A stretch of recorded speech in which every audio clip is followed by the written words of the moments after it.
It was July 1916. Crowds filled the Jersey shore, believing the ocean was safe. Then, in just 12 days, 4 people were dead. And America's view of sharks would never be the same. This is the true story behind the shark attacks that inspired Jaws. You're gonna need a bigger boat. A summer of panic, mystery, and science that still shapes how we see the ocean today. But here's the mystery. What kind of shark swam 12 miles inland to attack in a river? Over 100 years later, scientists are still debating the answer.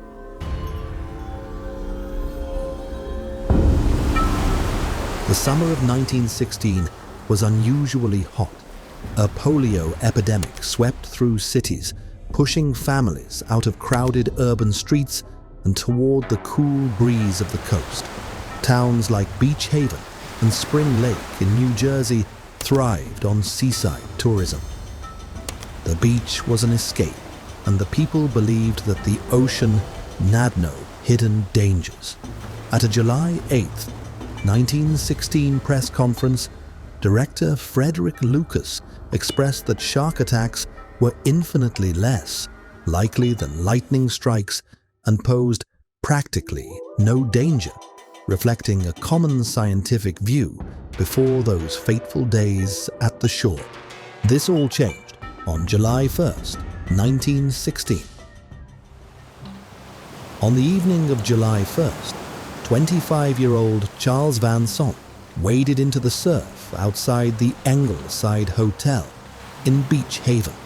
He was accompanied by a dog. Witnesses heard his shouts, but assumed he was calling playfully to the animal. Within moments, screams of joy turned to screams of agony. Lifeguards rushed into the water.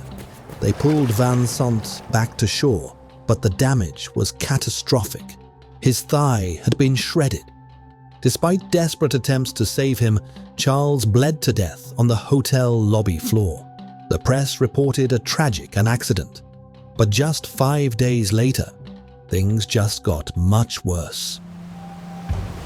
July 6th, Spring Lake. Charles Bruder, a Swiss Belle captain at a local hotel, swam 130 yards offshore after hearing screams. Lifeguards raced out in a rowboat, but it was too late. Both his legs had been torn away. Bruder died before reaching shore. News of 2 deaths in less than a week spread like wildfire. Newspapers began printing the phrase, "man-eating shark." Swimmers fled the water. Coastal towns debated shark hunts. Matawan Creek was about 12 miles from the ocean. It was a mix of salt and fresh water, and small towns sat along its banks. On hot summer days, local kids and families went there to cool off. On July 12th, a group of boys, including 11-year-old Lester Stilwell, were splashing in the creek when they noticed what they thought was a log drifting toward them. Suddenly, it erupted in a spray of water. Lester was pulled under. The terrified boys sprinted into town, crying for help. A tailor named Stanley Fisher dove in to recover the boy's body. But the shark struck again, biting Fisher severely. He was rushed to a hospital, but died from massive blood loss. Minutes later, another boy, 14-year-old Joseph Dunn, was attacked further upstream. Miraculously, he survived with deep wounds to his leg. Within 24 hours, Matawan went from sleepy town to the epicenter of national hysteria. A shark, it seemed, had invaded a river. Now that begs the question, what species was responsible? Many assumed a great white, known for power and aggression. Yet bull sharks are uniquely adapted to swim far into rivers and murky water, making them prime suspects. Matawan Creek remains one of the great mysteries in shark science. Most experts today lean toward the bull shark, but the evidence is circumstantial.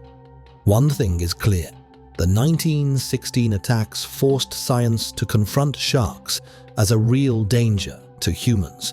The aftermath was chaos. President Woodrow Wilson convened a special cabinet meeting. New Jersey towns offered bounties for shark kills. Armed posses patrolled beaches, and fishermen dynamited parts of the ocean. Panic rippled beyond the shore. Tourism collapsed. The idea of the rogue shark, a lone predator hunting humans, took root in the American imagination. In the weeks that followed, local fishermen captured multiple sharks, one of which was a great white, reportedly containing human remains, according to some accounts. After that, the attacks stopped. Yet the fear stirred by those 12 days stuck around and would echo through American culture for decades. Decades later, the attacks inspired Peter Benchley's 1974 novel Jaws and Steven Spielberg's blockbuster film. Overnight, sharks became Hollywood villains. The truth was far more complex. The 1916 attacks were tragic, yes, but also exceedingly rare. Still, they rewrote America's relationship with the sea and cemented sharks as monsters in our cultural memory. 47 unprovoked shark bites worldwide, with only 4 fatalities. You are statically more likely to die from lightning or a falling coconut than from a shark bite. But the legacy of 1916 still lingers. Those 12 days of terror changed science, culture, and how we see the ocean forever. Because sometimes one summer is enough to create a legend.